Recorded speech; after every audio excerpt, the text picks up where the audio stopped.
Muy buenas tardes, damos comienzo a La Hora del Agrotécnico, el programa de radio del Instituto Agrotécnico Pedro Fuentes Godo, que depende de la Facultad de Ciencias Agrarias de la UNE. Se transmite los días lunes en vivo por la 91.1, Radio Universidad. Se repite este programa los días jueves, también a las 17 horas por la 91.1, y los días sábados a las 3 de la tarde por la 99.7 Radio UNE en Corrientes. En la conducción del programa, quien les habla, Natalia Ambrosio, soy ingeniera agrónoma, periodista agropecuaria, y me acompaña en la realización del programa Sonia Roldán, quien es técnica agrónoma general. Para empezar el programa de hoy, les cuento que del 3 al 6 de octubre se realizó en la ciudad de Formosa Frutar, que es la Feria Internacional de la Fruta. Este año ya era su 7ª edición. Esta feria se realiza cada 2 años en la ciudad de Formosa y es un momento en el cual se ofrece al público en general conferencias, la feria para poder ver la producción de la provincia de Formosa en cuanto a frutas y hortalizas, algo de frutas exóticas también. También hay stand, en esos stand distintos organismos oficiales están presentes, como ser el INTA, el INTI, la Dirección de Escuelas de Formación Agropecuaria de la provincia de Formosa. También estuvo presente el Instituto Paipa, que es un instituto que trabaja muy de cerca con los productores, porque es el Instituto Provincial de Acción Integral para el Pequeño Productor Agropecuario. También en esos organismos estaba CEDEVA, que es el Centro de Validación de Tecnologías Agropecuarias. Y otro espacio importante que ofrece Frutar es la feria para que los productores locales puedan vender sus producciones, como ser dulce de mamón, dulce de guayaba, dulce de banano y otros dulces que son característicos en la zona. En el marco de Frutar pude entrevistar a un referente de CEDEVA, Centro de Validación de Tecnologías Agropecuarias. Y para contarles un poquito más lo que se hace en CEDEVA, los CEDEVAs son la herramienta adecuada para la superación de las debilidades tecnológicas y de información que ralentizan el desarrollo de áreas potenciales a sumar a la producción. El gobierno de Formosa decidió desarrollar CEDEVAs donde sea necesario generar información para la eficiente resolución de problemas, aprovechamiento de oportunidades y fortalezas que tienen los sistemas productivos en las distintas regiones, con énfasis en los sistemas productivos de pequeños y medianos productores, logrando la inclusión de acuerdo al modelo de la provincia. Vamos a escuchar ahora la entrevista realizada al ingeniero agrónomo José Villarreal, quien está a cargo del CEDEVA Ceibo 13. Muy buenas tardes. Buenas tardes, mi nombre es José Villarreal, soy el ingeniero responsable del centro CEDEVA Ceibo 13. ¿Qué actividades realiza el CEDEVA en general? Bueno, los centros CEDEVA se dedican justamente a la implementación de la validación de cultivos tropicales y cultivos extensivos. En este stand que tienen acá en Frutar, ¿qué están mostrando? Bueno, principalmente estamos mostrando las partes de reproducción de plantines meristemáticos de banana, y también tenemos de mandioca y batata. ¿Cómo están trabajando con los productores? Nosotros tenemos un CEDEVA justamente que presta servicio de asistencia técnica y capacitación, y también damos material genético de excelente calidad con respecto a la zona productiva, que es la localidad de Nainec. Con respecto al cultivo de banana, ¿cuál sería la situación actual en la provincia? Bueno, ya venimos trabajando hace 7 años en la zona de Nainec, que es el epicentro de la producción bananera, toda la asistencia está enmarcada a renovación de plantaciones nuevas con nuestro material genético y a partir de los plantiles in vitro. Bueno, a un principio nos costó muchísimo introducir por el desconocimiento que tenían de este material. Hoy en día ya saben las características importantes que tiene en la parte más que todo genética en cuanto a sanidad, en cuanto a productividad, precocidad y también a vigorosidad. ¿Qué rendimiento están logrando? Bueno, actualmente el sector bananero tiene un rendimiento de 25 a 30 toneladas por hectárea. Nosotros queremos aumentar un poco el tonelaje a 35 toneladas por hectárea. Por hectárea. ¿Y con qué material están trabajando principalmente? Todo el material que tenemos es del subgrupo Cavendish, que es comercial. Aquellos países exportadores de banana tienen los mismos materiales. Es así que durante varios años validamos el comportamiento agronómico de estas variedades y escogemos de las 4 variedades que trajimos de Israel, de la empresa Meristem Rahan. Entonces, de las 4 sacamos dos variedades con importante productividad y también características hacia las condiciones subtropicales que tenemos acá en la zona. El manejo que hacen de esta variedad, desde que ponen la planta, ¿cuánto tiempo dura hasta que llega la producción de frutos? Y a partir de ahí, el tiempo de vida de la planta, ¿cuánto sería? Bueno, en realidad el tiempo de vida de la planta la consideramos como una planta perenne porque constantemente tiene sus retoños. Cosechamos un racimo, inmediatamente reemplaza a la madre el hijo. Es así, entonces la consideramos como una planta perenne. En cuanto a las fases fenológicas, bueno, desde que implantamos el cultivo, la planta, 6 meses obtenemos la floración y otros 3 meses la cosecha del producto. Perfecto. O sea, en realidad tienen que darse condiciones agronómicas adecuadas al cultivo. Una pregunta más con respecto a la sanidad. ¿Qué problema en cuanto a insectos y enfermedades tienen o ya es una variedad resistente a lo que podría haber en la zona? Bueno, justamente en eso consistía en cuanto a la validación que hicimos en el CEDEVA de Misión Tacaglé. Sigatoka amarilla es uno de los problemas más serios en la zona y también a nivel mundial. Hemos comprobado que en los primeros años de vida de este material que entregamos, por ser obtenidas de un material libre de enfermedades a partir de tejidos meristemáticos, 2 años prácticamente estamos libres de la enfermedad de Sigatoka. Ya a partir del 3er año, ya por las infecciones y los nichos de enfermedades que tenemos en el sector, por las plantaciones viejas, entonces automáticamente llega la enfermedad. Bien, al comienzo de la entrevista me decía que se abrió un nuevo centro. ¿Dónde está? Bueno, justamente estamos trabajando en la localidad de Ceibo 13, que es el epicentro de la producción bananera, que tenemos el 80% de la concentración de la producción bananera. Entonces, el centro más está en la extensión y el servicio a los productores. Bueno, muchas gracias. Muchísimas gracias a ustedes. Escuchábamos así al ingeniero agrónomo José Villarreal, que es el referente de CEDEVA para Ceibo 13. CEDEVA, Centro de Validación de Tecnologías Agropecuarias, se encuentra en las localidades de Laguna Yema, Las Lomitas, Ibarreta, Misión Tacaglé y, como recién lo escuchábamos, recientemente se abrió otro CEDEVA en Ceibo 13. Vamos ahora a la música y ya volvemos.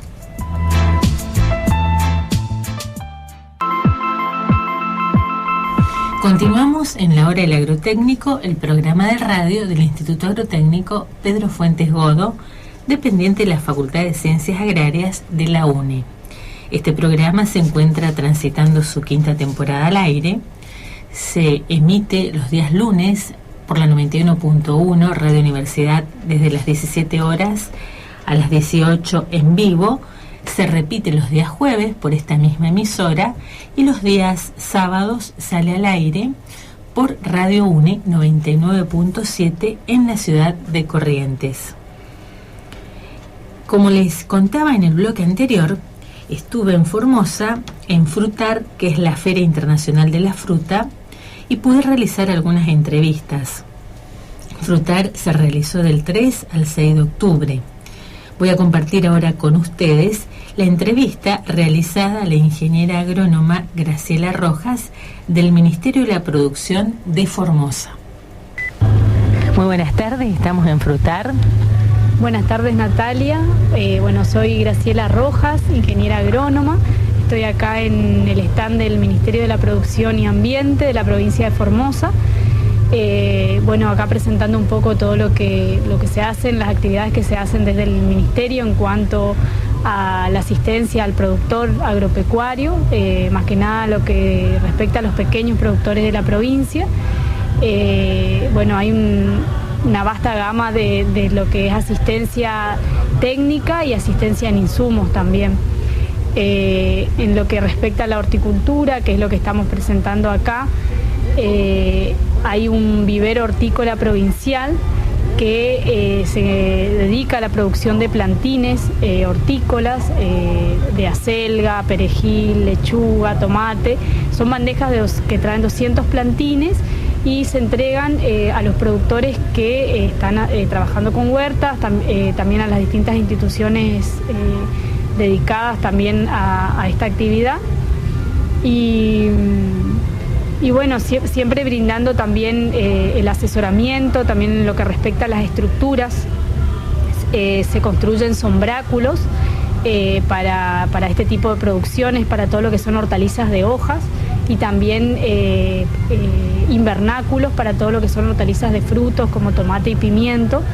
Se construyen estas estructuras para que el productor tenga todo el año pueda tener producción en su campo, teniendo en cuenta las condiciones climáticas de la provincia. Sobre esas estructuras, ¿ustedes brindan asesoramiento o además se le da el material a los productores? Se le da el material, se le brinda todos los insumos para la construcción, los plantines. También en algunos casos, si se forman asociación de productores, se le entregan motocultores para que trabajen en conjunto, digamos, y cuenten con la herramienta para trabajar la tierra.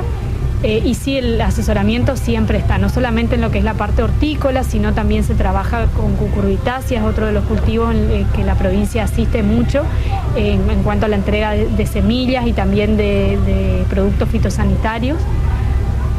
Otro de los cultivos es el maíz, que la provincia también hace como mucho hincapié en ese cultivo, desplazando un poco al algodón, que era un cultivo que estaba muy metido, digamos, en el día a día de los productores en cuanto al el cultivo elegido, digamos. Sigue, por ahí muchos no quieren salir de ese cultivo, pero la provincia como que los quiere correr un poco más hacia el maíz, entonces trata de abocar la asistencia hacia ese cultivo, por el hecho de que el algodón es un cultivo que requiere, digamos, de muchos insumos en cuanto al cuidado de este cultivo, a productos fitosanitarios, como sabemos el problema del picudo del algodonero, que requiere de muchas aplicaciones de agroquímicos, pero como le decía, es un cultivo que todavía sigue en pie en la provincia y siempre se les brinda, digamos,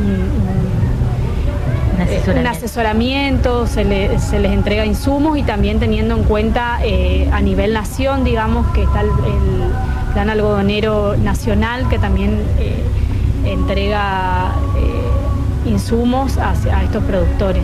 Entonces siempre se les asiste con respecto a este cultivo. Y sobre las buenas prácticas agrícolas en la provincia de Formosa, ¿qué nos puedes contar? Bueno, nosotros ahora estamos trabajando desde el Departamento de Sanidad y Calidad Vegetal. Estamos en una etapa de formación, digamos, de un equipo que va a iniciar sus actividades a campo. La propuesta es la implementación en la región subtropical norte de la provincia, que abarca las localidades de Laguna Blanca, Laguna Nainec, El Espinillo, Riacho GE. Bueno, son localidades que están al norte de la provincia y que donde hay muchos lotes frutales. Teniendo en cuenta la obligatoriedad de implementación de estas buenas prácticas, que para 2020 se establece la obligación en lo que son frutales. Entonces la idea es iniciar, digamos, con la implementación en esa zona, por supuesto siempre con la presencia de los técnicos de terreno que están en esas localidades y con el asesoramiento de un grupo de técnicos que han sido formados desde la central de acá de Formosa. Y también la idea es que participen otras instituciones. Ahora próximamente vamos a tener una reunión, una mesa interinstitucional donde van a participar otras instituciones como INTA, SENASA. Viene también el Ministerio de Agricultura, Ganadería y Pesca a participar de esta mesa. Y previo a esto se hace un taller de buenas prácticas que se va a realizar en SENASA, es abierto a todo público, así que les invito a participar acá en el SENASA Central de Formosa, que está sobre la avenida Guniski, así que les invito a participar a ese taller y bueno, a la tarde se hace esta mesa interinstitucional que les estoy comentando. Muy interesante. Sí. Te hago una pregunta más sobre los banners que estoy viendo. Sí. Con respecto al equipo de protección del personal, ¿lo usan los productores? ¿Cuesta que lo usen? ¿Cuál es la situación? Y bueno, la verdad es que cuesta, o sea, la mayoría no lo usa. Muchos manifiestan por el hecho de las altas temperaturas, que por ahí son trajes calientes. Nosotros lo que queremos fomentar es que utilicen, digamos, vamos a empezar por algo, digamos, empezar por las botas, por el delantal, por los guantes, cuando están sobre todo manipulando la preparación de los productos. Bueno, por supuesto la aplicación ni hablar, pero que vayan teniendo en cuenta y también difundiendo todo el daño que ocasiona, digamos, la aplicación de estos productos sin la utilización de estos equipos de protección personal, que son muy importantes. Bueno, muchas gracias.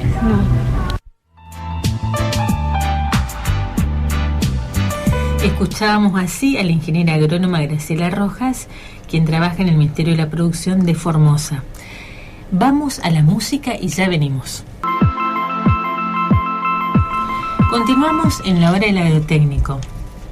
Y en este bloque me va a acompañar Sonia Roldán, quien siempre está en la radio ayudándome haciendo el programa.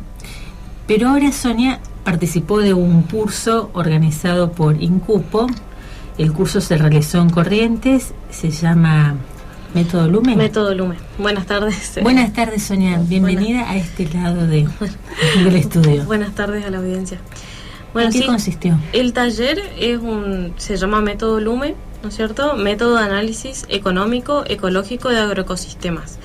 Estuvo organizado por INCUPO y por Maela, ¿no es cierto? Esta era la segunda parte del curso que dio inicio, ¿no es cierto?, en julio del 2018 en la localidad de Montecarlo, Misiones. La idea del método, ¿no es cierto?, es brindar un análisis a producciones agroecológicas, viendo desde otro enfoque, ¿no es cierto?, un análisis económico, pero que también hace un análisis social. ¿Quién dictó el curso? El curso lo dictó el doctor Paulo Petersen, que es de Brasil, él fue el que principalmente dictó el curso que dio. En el primer módulo habían visto la parte cualitativa del método y nosotros vimos los avances que hicieron luego de haber tenido ese taller y se explicó lo que era la parte cuantitativa.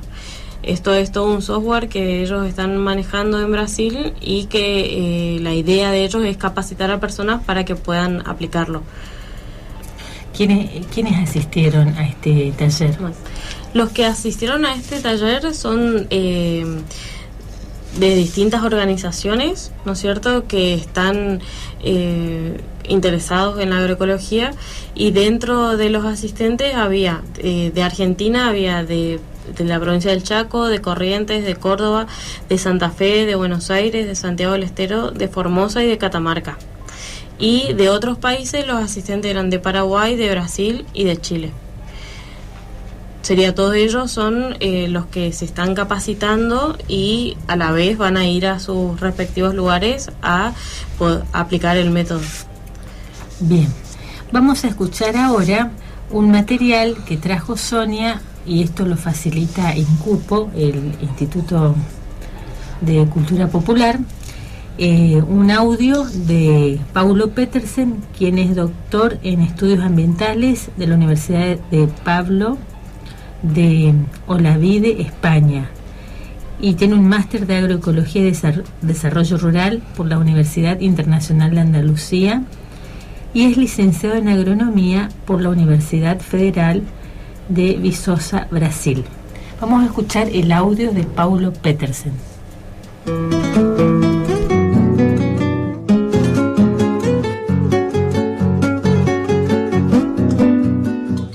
Sí, agroecología es un enfoque para hacer la agricultura más coherente con la dinámica de los ecosistemas, de forma que ela seja uma agricultura basada em processos naturais, processos ecológicos. A agroecologia também põe uma crítica ao enfoque econômico convencional que organiza a agricultura, incluso porque chamam de agronegócio. A agricultura é muito mais que um negócio financeiro. Então, por isso, procuramos interpretar as práticas da agroecologia por uma mirada econômica que incorpora, por exemplo, uma coisa que na economia convencional não é contabilizada. Toda a produção de autoconsumo, que é fundamental, é importante para a segurança e soberania alimentar da gente, pero não é contabilizada. Então, o LUME é um intento de aproximar os princípios da agroecologia com a economia campesina, para interpretação junto com as famílias das práticas sociais, exatamente para que nós tenhamos a convicção que a agroecologia é superior desde o ponto de vista econômico a um simples agronegócio, porque produz várias funções positivas para o conjunto da sociedade. Pero se não cambiamos os indicadores econômicos, essas coisas ficam invisibilizadas. Então, é um esforço acadêmico e político de dar visibilidade aos efeitos positivos da agroecologia.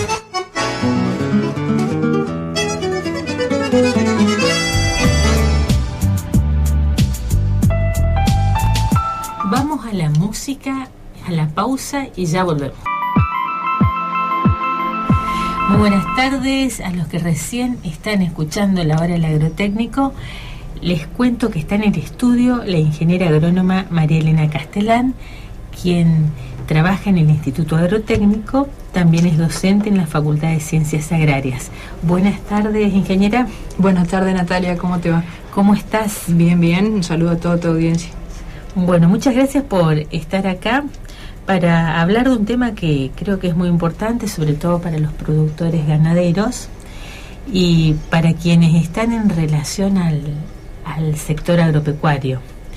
Pero te quiero pedir también, para aquella persona que no está participando en alguna actividad agropecuaria pero que tiene interés en el tema, que podamos definir qué es la suplementación y qué experiencias se están realizando al respecto desde el Instituto Agrotécnico. Mira, viene bien el tema porque justamente esta es una época en donde es necesario generalmente suplementar a los animales, porque el forraje disponible en los campos en esta época es bastante escaso. Y particularmente en este momento, en nuestra zona, que está atravesando un periodo seco, de sequía, digamos, salvo esta última lluvia de este fin de semana, hacía bastante que no llovía, así que ahora recién es probable que se recuperen un poco los pastos. Es necesario suplementar la mayoría de las veces, digamos. ¿Qué quiere decir esto? Que al aporte de forraje que puede hacer el campo natural a través de sus pastizales, es necesario aportar otra parte de la alimentación con otro suplemento forrajero. Nosotros estamos trabajando con caña de azúcar y queremos, bueno, la caña de azúcar es bastante conocida por los productores en cuanto a su posibilidad de suministrar a los animales durante todo el periodo invernal y como ahora la salida del invierno, digamos, principio de primavera. Se la suministra en forma picada, digamos, es decir, se cosecha las cañas y se las pasa por una picadora y se les suministra a los animales, preferentemente en algunas bateas, en unos comederos, de manera tal de que haya menos desperdicio. Nosotros estamos trabajando junto con la Cátedra de Cultivos 3, que son los cultivos regionales de la Facultad de Ciencias Agrarias, y empezamos a trabajar unos proyectos apuntados a pequeños productores o agricultores familiares, en donde a la caña de azúcar queríamos incorporarle la fracción proteica, que es lo que le falta, digamos, a la caña de azúcar como alimento. O sea, la caña de azúcar lo que hace es proveer gran cantidad de energía, gracias al azúcar que tiene, a la fibra que tiene, y entonces queríamos hacer una ración un poquito más completa. Entonces apuntamos a poner dentro de unos microsilos hojas de mandioca para darle la parte proteica. ¿Por qué? Porque la hoja de mandioca tiene entre un 15 y un 20% de proteína. Entonces, armamos los microsilos de tal manera de que el volumen y la energía lo proporciona la caña de azúcar y la parte proteica las hojas de mandioca. ¿Y en qué momento arman el microsilo? ¿En qué momento del año? Bueno, nosotros los hicimos en mayo, junio, que justamente era ya cuando se terminaba la cosecha de mandioca, y que generalmente, otro de los por qué utilizamos las hojas de mandioca es porque generalmente se desechan las hojas de mandioca, no se las utiliza, y sin embargo tienen alto valor como forraje. Entonces, en ese momento en donde el productor cosecha las raíces, ya sea para autoconsumo o para la venta,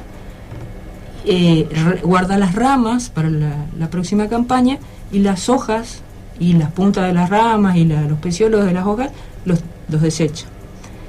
Nosotros los incorporamos picados junto con la caña a bolsas en donde las cerramos herméticamente, y así confeccionamos los microsilos.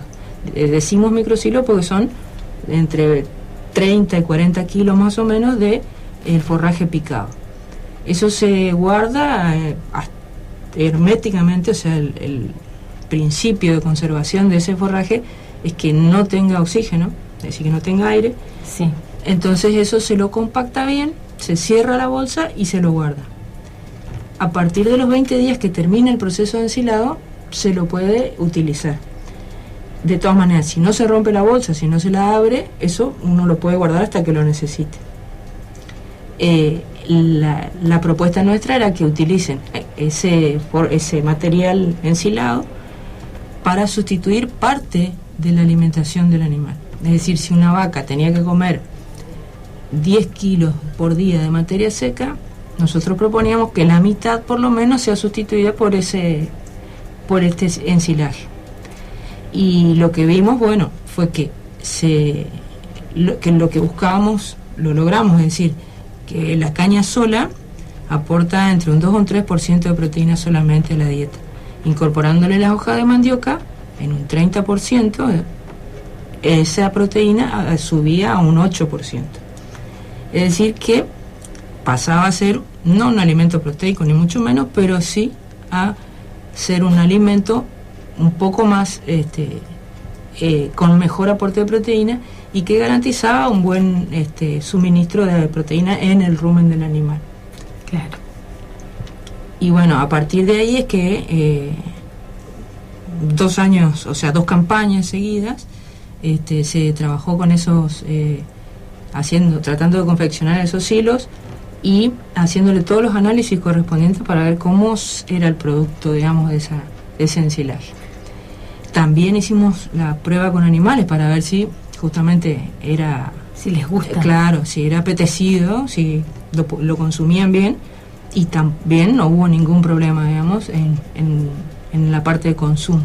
Y en las distintas categorías, ya sea un animal joven o uno más grande, ¿lo recibió bien?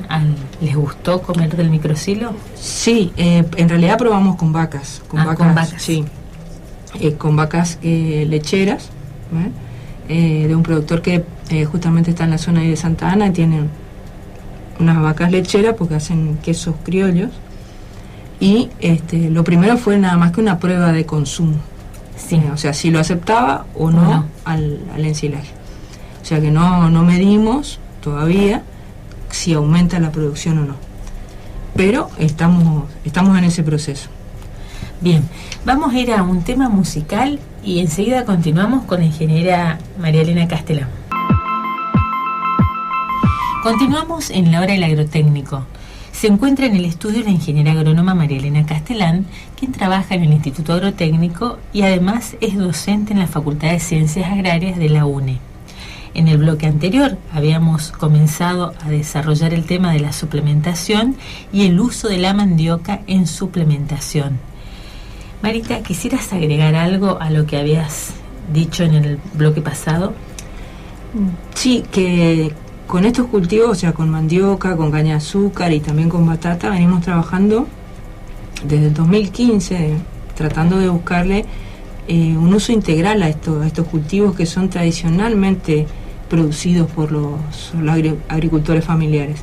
Es decir, que no estamos hablando ni de un cultivo nuevo, ni de nada que no conozcan o que alguna vez hayan hecho. Digamos, claro, y que ellos lo saben manejar. Exactamente, o sea que con un poco probablemente de tecnología incorporada a lo que es el desarrollo del cultivo, y después ya en la parte de uso integral, digamos, incorporarle la parte de utilización como forraje, y que no haya desperdicio. O sea, hablando de, justamente por ahí también se mezcla un poco los términos de economía circular, o sea, darle un valor a todo lo que se produce dentro del establecimiento, o también se puede hablar de agroecología, es decir, hablar de un aprovechamiento realmente de todo la producción, digamos, que uno hace en las chacras.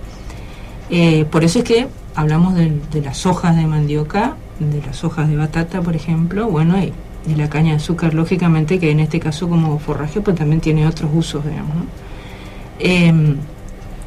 Eso por un lado, digamos, que venimos trabajando en esto desde hace unos años. Después, que también en la parte de más tecnológica o más de manejo del cultivo, también estamos trabajando en ensayos para de estos cultivos, sea de batata o de mandioca, directamente para forrajes, porque justamente cuando uno hace para producción de raíces o de tubérculos, hace en un marco de plantación determinado en donde está apuntado a la producción de raíces, digamos, en el caso de la mandioca. Cuando apunta a la producción de follaje, justamente el marco de plantación es diferente, porque lo que uno busca es que tener más hojas, digamos, que raíces. Claro. Entonces estamos haciendo ese tipo de ensayos para ver hasta dónde, digamos, se puede incrementar la producción de forraje sin disminuir tanto la producción de raíces. Eso por un lado, digamos, lo mismo con batata.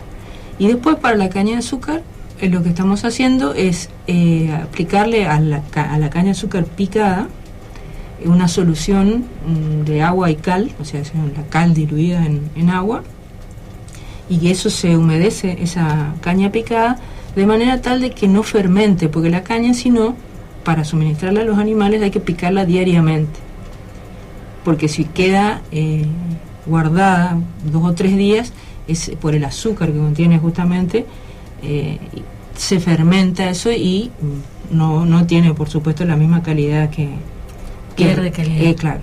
Entonces, con esta solución de agua y cal, lo que hacemos es disminuir esa fermentación. Y según la bibliografía, aumenta la digestibilidad, es decir, que probablemente el animal pueda consumir más de esa caña picada. ¿Estos ensayos dónde los están realizando?